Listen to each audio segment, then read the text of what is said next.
Hello, my lovelies, and welcome back to Bedtime Stories with Celosia Crane. Today, we're going to continue with our Cinderella Stories from Around the World series with Bluebeard by Charles Perrault.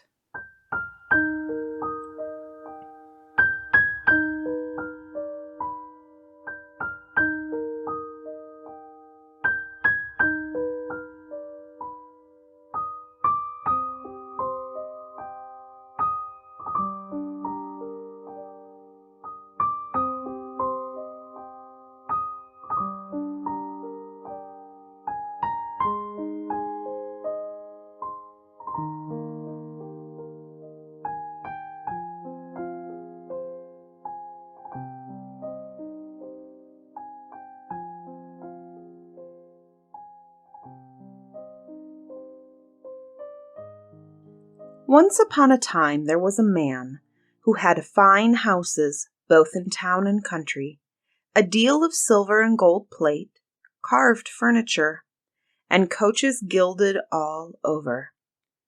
But unhappily, this man had a blue beard, which made him so ugly and so terrible that all the women and girls ran away from him. One of his neighbors, a lady of quality, had 2 daughters who were perfect beauties. He asked for one of them in marriage, leaving to her the choice of which she would bestow on him. They would neither of them have him, and they sent him backward and forward from one to the other, neither being able to make up her mind to marry a man who had a blue beard. Another thing which made them adverse to him was that he had already married several wives, and nobody knew what had become of them. Bluebeard, to become better acquainted, took them with their mother and 3 or 4 of their best friends with some young people of the neighborhood to one of his country seats where they stayed a whole week. There was nothing going on but pleasure parties, hunting, fishing, dancing, mirth, and feasting.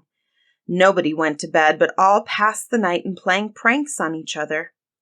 In short, everything succeeded so well that the youngest daughter began to think that the beard of the master of the house was not so very blue, and that he was a very civil gentleman. So as soon as they returned home, the marriage was concluded. About a month afterward, Bluebeard told his wife that he was obliged to take a country journey for 6 weeks at least, upon business of great importance. He desired her to amuse herself well in his absence, to send for her friends, to take them into the country if she pleased, and to live well wherever she was. "Here," he said, "are the keys of the 2 great warehouses wherein I have my best furniture. These are of the room where I keep my silver and gold plate, which is not in everyday use. These open my safes, which hold my money, both gold and silver. These my caskets of jewels, and this is the master key to all my apartments. But as for this little key, it is the key of the closet at the end of the great gallery on the ground floor. Open them all, go everywhere, but as for that little closet, I forbid you to enter it, and I promise you surely that if you open it, there's nothing that you may not expect from my anger." She promised to obey exactly all his orders, and he, after having embraced her, got into his coach and proceeded on his journey. Her neighbors and good friends did not stay to be sent for by the new married lady, so great was their impatience to see all the riches of her house, not daring to come while her husband was there because of his blue beard, which frightened them. They at once ran through all the rooms, closets, and wardrobes, which were so fine and rich, and each seemed to surpass all others. They went up into the warehouses, where was the best and richest furniture, and they could not sufficiently admire the number and beauty of the tapestry, beds, couches, cabinets, stands, tables, and looking-glasses, in which you might see yourself from head to foot. Some of them were framed with glass, while others with silver, plain and gilded, the most beautiful and the most magnificent ever seen. They ceased not to praise and envy the happiness of their friend, who in the meantime was not at all amused by looking upon all these rich things because of her impatience to go and open the closet on the ground floor. Her curiosity was so great that, without considering how uncivil it was to leave her guests, she went down a little back staircase with such excessive haste that twice or thrice she came near breaking her neck. Having reached the closet door, she stood still for some time, thinking of her husband's orders, and considering that unhappiness might attend her if she was disobedient. But the temptation was so strong she could not overcome it. She then took the little key and opened the door, trembling. At first she could not see anything plainly because the windows were shut. After some moments she began to perceive that several dead women were scattered about the floor. These were all the wives whom Bluebeard had married and murdered one after the other because they did not obey his orders about the closet on the ground floor. She thought she surely would die for fear, and the key which she pulled out of the lock fell out of her hand. After having somewhat recovered from the shock, she picked up the key, locked the door, and went upstairs into her chamber to compose herself. But she could not rest, so much was she frightened. Having observed that the key of the closet was stained, she tried 2 or 3 times to wipe off the stain, but the stain would not come out. In vain did she wash it, and even rub it with soap and sand. The stain still remained, for the key was a magic key, and she could never make it quite clean. When the stain was gone off from one side, it came again on the other.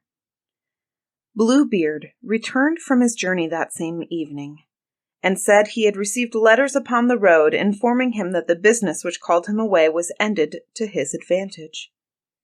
His wife did all she could to convince him she was delighted at his speedy return. Next morning he asked her for the keys, which she gave him, but with such a trembling hand that he easily guessed what had happened. "How is it," said he, "that the key of my closet is not among the rest?" "I must certainly," said she, "have left it upstairs upon the table." "Do not fail," said Bluebeard, "to bring it to me presently."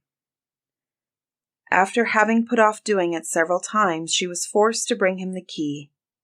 Bluebeard, having examined it, said to his wife, "How comes this stain upon the key?"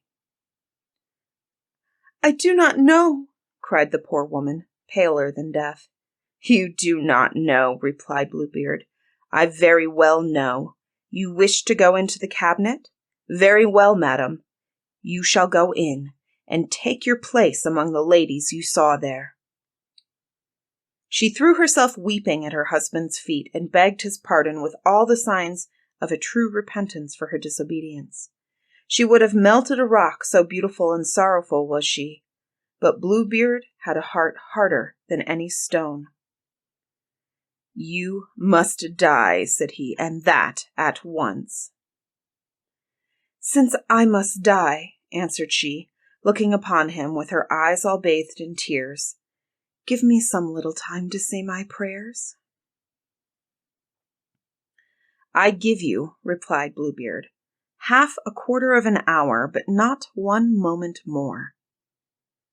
When she was alone, she called out to her sister and said to her, "Sister Anne," for that was her name, "go up, I beg you, to the top of the tower and look if my brothers are not coming. They promised me they would come today, and if you see them, give them a sign to make haste." Her sister Anne went up to the top of the tower, and the poor afflicted wife cried out from time to time, "Anne, Sister Anne, do you see anyone coming?" And Sister Anne said, "I see nothing but the sun, which makes a dust, and the grass, which looks green." In the meantime, Bluebeard, holding a great saber in his hand, cried to his wife as loud as he could, "Come down instantly, or I shall come up to you." "1 moment longer, if you please," said his wife, and then she cried out very softly, "Anne, Sister Anne, dost thou see anybody coming?" And Sister Anne answered, "I see nothing but the sun, which makes a dust, and the grass, which is green." "Come down quickly," cried Bluebeard, "or I will come up to you." "I am coming," answered his wife, and then she cried,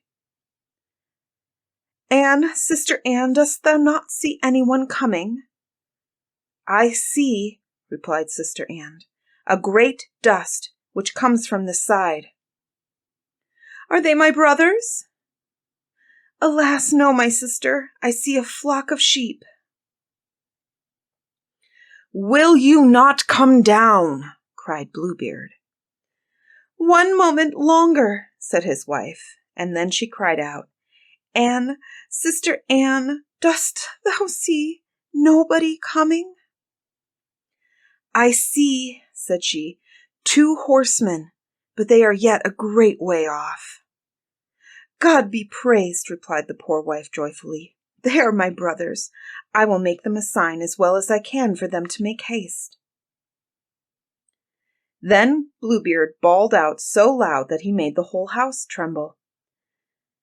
The distressed wife came down and threw herself at his feet, all in tears, with her hair about her shoulders. All of this is of no help to you, said Bluebeard. You must die. Then, taking hold of her hair with one hand and lifting up his sword in the air with the other, he was about to take off her head. The poor lady, turning about to him and looking at him with dying eyes, desired him to afford her one little moment to her thoughts. No, no, said he, commend thyself to God, and again lifting his arm. At this moment there was such a loud knocking at the gate that Bluebeard stopped suddenly. The gate was opened, and presently entered 2 horsemen, who, with sword in hand, ran directly to Bluebeard. He knew them to be his wife's brothers, one a dragoon, the other a musketeer. He ran away immediately, but the 2 brothers pursued him so closely that they overtook him before he could get to the steps of the porch.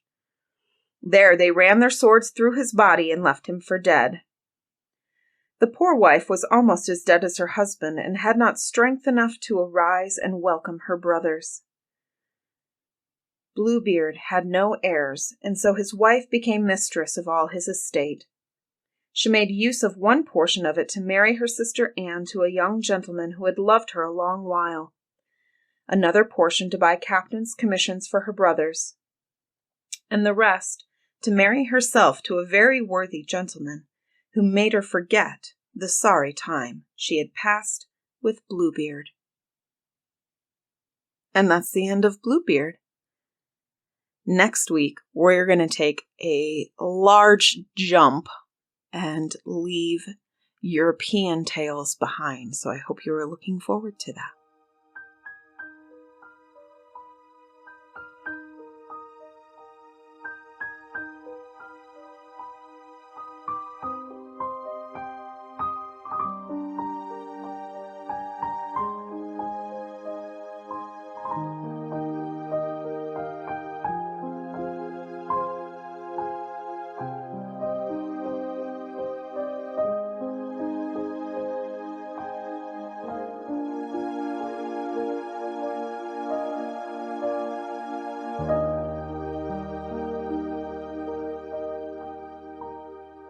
Bedtime Stories with Celosia Crane is funded solely by our Patreon. To become a supporter for as little as $3 a month and gain early access to all podcast episodes, please go to patreon.com/Lantern Audioworks. That's Patreon, patreon.com/Lantern Audio Works. Thank you.